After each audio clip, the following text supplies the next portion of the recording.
जय हिंद दोस्तों। उम्मीद करता हूँ आप सब अच्छे होंगे। भाइयों, जैसे कि आपने थंबनेल पर देख लिया होगा, क्रेडिट कार्ड की पेमेंट ना करने वालों की मौज हो गई।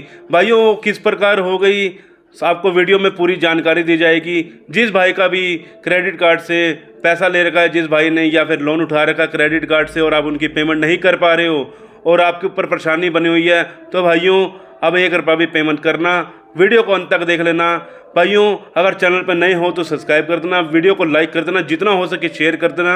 और भाइयों, अपने शहर का नाम जरूर बताना ताकि हम आपको बता सकें कि आपके शहर में रिकवरी वाले जो रिकवरी एजेंट हैं वो आ सकते हैं या नहीं आ सकते हैं, वो हम आपको कमेंट में बता देंगे। और भाइयों, और अधिक जानकारी के लिए आप हमारे साथ व्हाट्सएप पर भी जुड़ सकते हो। भाइयों, व्हाट्सएप नंबर 7988438490 रहने वाला है। भाइयों, अगर आपको जानकारी चाहिए, देखो सबसे पहली बात है जो क्रेडिट कार्ड है, क्रेडिट कार्ड का जो आपने पैसा लिया, मान के चलो आपने क्रेडिट कार्ड से चाहे 500 रुपये की शॉपिंग करी, चाहे आपने 1000 की शॉपिंग करी, या आपने जितने की मर्जी शॉपिंग करी, चाहे आपने उसे रेंट पे किया या किसी प्रकार से आपने उनका पैसा लिया, वो एक लोन अमाउंट बन जाता है जो कि आपको बैंक की तरफ से बैंक में एक आपका लोन शो होता है जो कि क्रेडिट कार्ड की तरफ से शो होता है। तो भाइयों, अब हम आपको जानकारी दे देते हैं कि आपका जो क्रेडिट कार्ड है वो आपका किस प्रकार, बिल्कुल आपको कुछ भी किस्त नहीं भरनी और किस प्रकार आपका जो सेटलमेंट भी करवा देंगे। भाइयों, इस वीडियो को अंत तक देख लेना। भाइयों, क्रेडिट कार्ड, सबसे पहले जो क्रेडिट कार्ड है वो आपका किसी भी बैंक का हो सकता है, चाहे वो 10 बैंक का हो, चाहे वो 5 बैंक का हो, चाहे वो जितने मर्जी बैंक का हो।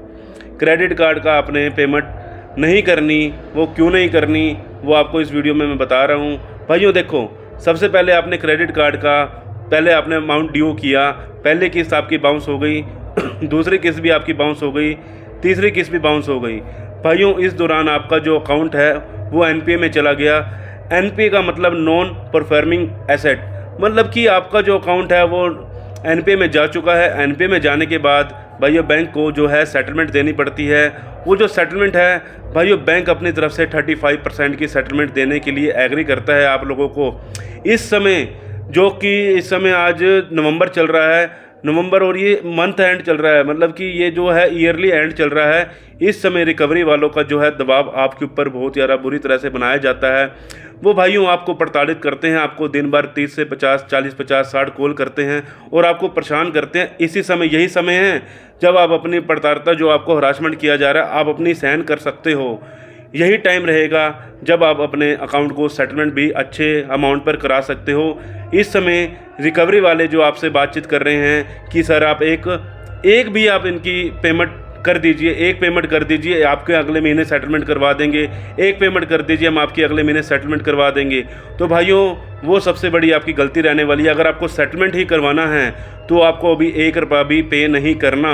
अगर आप सेटलमेंट करवाना चाहते हो, अगर आपने अभी एक पेमेंट भी पे कर दी इनकी, तो भाइयों आपकी जो सेटलमेंट है वो रुक जाएगी और आपका जो अकाउंट है वो रेगुलर में हो जाने वाला है। अगर आपको रेगुलर में रखना है तो भाइयों इनकी सारी पेमेंट कर देना।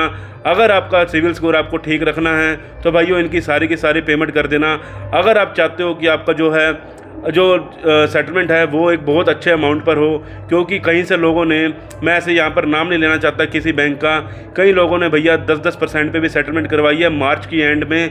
भैया 10% मतलब 1 लाख का लोन आपका 10,000 में क्लियर हो रहा है, इससे बढ़िया कोई बात नहीं है। तो भाइयों वो मैं आपको बता दूँ, जो ये मार्च आने वाला है ना, ये मार्च जो एंड आने वाला है, जो फाइनेंशियल ईयर होता है बैंक वालों का, वो मार्च का होता है। मार्च में इनको अपना सारा का सारा जो खाता है वो क्लियर करना होता है। अगर वो क्लियर नहीं करते तो भैया बैंक को भी जवाब देना होता है आगे। भाइयों बैंक ने जिस फाइनेंस से कंपनी से पैसा ले रखा होता है भाइयों उनको भी जवाब देना होता है। अगर वो पूरा पैसा पे नहीं करते अपनी तरफ से तो भाइयों उनको प्रॉब्लम हो सकती है, इसलिए वो आपका अकाउंट एनपे में नहीं डालते, क्योंकि उनकी जो बैंक का जो आपका जो प्रसारण है वो बिल्कुल डाउन हो जाता है, जिस कारण वो आपके अकाउंट को एनपीए में नहीं डालते। और अब हम बात कर लेते हैं भैया एनबीएफसी वालों के लिए। भाइयों एनबीएफसी वालों के लिए भी आपको बता दिया जाएगा।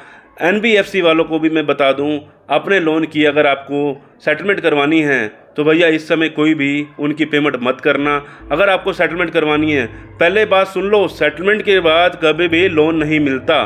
सेटलमेंट करने के बाद आपको ज़िंदगी भर लोन नहीं मिलेगा। इस चीज़ का ध्यान देना, क्योंकि भैया सेटलमेंट एक ऐसा दाग है कि भैया कोई भी बैंक आपका सेटलमेंट देखकर सिविल में आपको कभी भी लोन प्रोवाइड नहीं करवाता। क्योंकि भाइयों आपका जैसे एनपीए में जाने के बाद भी आपको कई बार लोन मिल जाते हैं, राइट ऑफ के बाद भी आपको, अगर आप उनकी पुरानी पेमेंटें कर देते हो, एनपीए के बाद भी अगर आप उनकी पुरानी पेमेंटें कर देते हो तो भैया आपको लोन मिल जाता है। लेकिन अगर आप सेटलमेंट करवा लेते हो तो भैया ज़िंदगी भर आपको कभी भी लाइफ में लोन नहीं मिलेगा। और जो भी आपको सेटलमेंट करवानी है मार्च तक ही, अगर आप मार्च तक रुक सकते हो तो भैया मार्च के बाद ही आप अपनी सेटलमेंट करवाइएगा। क्योंकि मार्च के बाद जो फाइनेंशियल ईयर इनका ख़त्म होता है उस समय रिकवरी वाले आपसे खुद हाथ जोड़कर कहेंगे कि भैया सेटलमेंट कर लो। बैंक वालों की तरफ से आपके पास मेल आने वाली हैं कि भैया आपके साथ हम सेटलमेंट करना चाहते हैं। वो जो सेटलमेंट होने वाली है भैया आपको बैंक कहेगा अगर 35% पे भैया आप अपना डिस्काउंट रख सकते हो उनके आगे, चाहे आप उनसे 15%, 10%, मान के चलो आपके पास 10,000 रुपये आपकी जेब में पड़े हो, 10 लाख का आपका 1 लाख का आपका अमाउंट है, तो भैया आप उनके 10,000 रुपये में भी सेटलमेंट करवा सकते हो। भाइयों देखो, रिकवरी वालों का काम इस समय जो है प्रेशराइज होता है। रिकवरी वाले जो इस समय काम कर रहे हैं बहुत ज़्यादा प्रेशर में कर रहे हैं। इस समय जो टाइम चल रहा है पीक टाइम होता है इनका, जो कि आपको आपके जो आपकी डिटेल कॉल हैं, आपके जो फ़ोन में कॉन्टैक्ट लिस्ट है उस पर भी इस समय कॉल करके दबाव बनाया जा रहा है, आपके रिश्तेदारों को फ़ोन किया जा रहा है। भाइयों इसमें आपको हरासमेंट नहीं होना बिल्कुल भी। भाइयों जिस भाई ने सेटलमेंट कर लिया है वो भी इस समय खुश होंगे, लेकिन भैया इस समय मार्च के बाद ही भाई सेटलमेंट करना, क्योंकि आपको मार्च के बाद बहुत अच्छा डिस्काउंट मिलने वाला है। भाइयों डिस्काउंट चाहिए तो भैया मार्च के बाद ही अपनी सेटलमेंट देना। और भाइयों रिकवरी वाले से आपको 1% भी नहीं डरना, क्योंकि भाई रिकवरी वालों का काम है रिकवरी लेना। क्योंकि जो रिकवरी वाले हैं उनको आपका सिर्फ और सिर्फ आपका अकाउंट नंबर पता है और आपका सिर्फ और सिर्फ नाम पता है, तीसरा आपका पता है। आपके घर पर रिकवरी करने आ रहे हैं, आपके फ़ोन पर कॉल कर रहे हैं दिन भर, आपने उनकी फ़ोन फ़िलहाल मत उठाओ, क्योंकि आप उनका फ़ोन उठाते हो तो भैया वो बार बार आपको हरासमेंट करते हैं। आपको उनके हरासमेंट से बचने के लिए अपने फ़ोन को 2-3 महीने के लिए अभी आपको डिफ़ॉल्ट में डालना होगा, ताकि आप उनकी कॉल से दूर रहो। और आपको इन फ्यूचर अगर आपको लोन लेना है तो भैया इनकी सारी पेमेंट कर देना। अगर आपको इन फ्यूचर लोन नहीं लेना, टेंशन से दूर रहना है, तो भाइयों अभी आप कोई भी पेमेंट मत करना। अगर आप जेन्युइन डिफ़ॉल्टर हो, अगर आपके साथ कोई नुकसान हो चुका है, इस समय कोई बड़ा नुकसान हो चुका है, जैसे मान के चलो आपका कोई भी दुकान थी, आपका कोई भी काम था, उसमें इस समय कोई भी इनकम नहीं आ रही और आपको जो काम है बंद हो चुका है, तो भैया आप सेटलमेंट करवा सकते हो। इन फ्यूचर आपको सेटलमेंट के बाद लोन नहीं मिलेगा। भाइयों अगर आपको जानकारी पसंद आई है तो भाइयों वीडियो को लाइक ज़रूर कर देना। और भाइयों आपसे मैं निवेदन करता हूँ वीडियो को शेयर ज़रूर करना। मिलते हैं अगली वीडियो में। जय हिंद, जय भारत।